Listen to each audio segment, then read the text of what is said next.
Bonjour les enfants, c'est moi Madame Jolie. Et comme chaque semaine, je vous envoie la vidéo explicative pour notre dernière unité, l'unité numéro 4. Nous allons commencer la dernière unité qu'on va travailler dans la semaine. Ok? On va travailler la partie suivante. C'est parti. Bien. L'unité numéro 4 s'appelle Au pays merveilleux. On va savoir de quoi s'agit ça. Premièrement, comme en chaque unité, nous avons ici une image globale de la unité. Si vous observez ici, dit bienvenue à la réunion.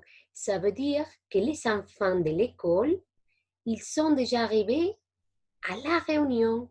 Mais qu'est-ce qui se passe à la réunion? Les contextes, c'est comme un type de festival où les enfants sont déguisés. D'accord? Ce sont comme les contes, d'accord? Des histoires et des différentes activités. On va voir dans la partie de la grammaire le passé composé, d'accord?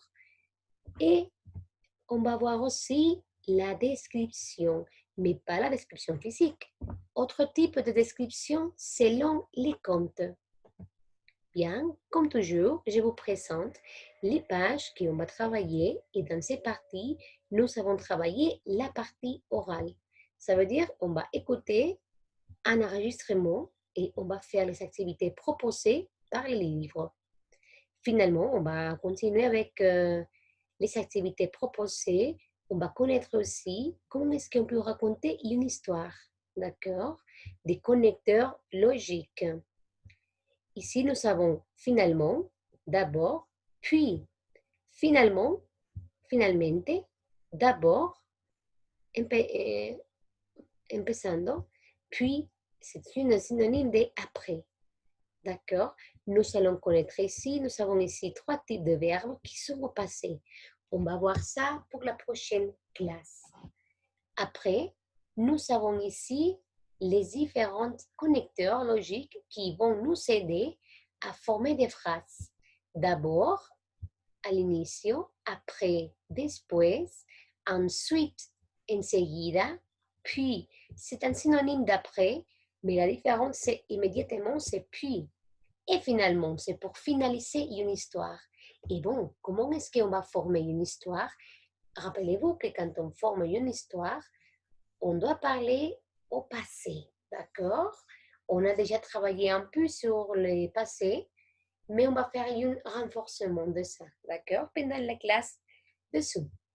L'activité proposée, c'est un petit conte où on va conjuguer les verbes proposés pour compter l'histoire. Finalement, nous avons ici notre glossaire de l'unité numéro 4 avec les différents éléments qu'on va utiliser, d'accord? Rappelez-vous, s'il vous plaît, attentivement, quels sont les mots utilisés. Et avec l'activité proposée aussi, finalement, c'est des exercices de compréhension orale et compréhension écrite aussi. OK? Et que ça se trouve, les glossaires de la page numéro 103. Et bon, comme toujours, les enfants, je vous remercie comme toutes les classes. Merci pour votre attention et merci pour votre assistance à toutes les classes. Pour moi, c'est tout. Merci et à la prochaine. Au revoir.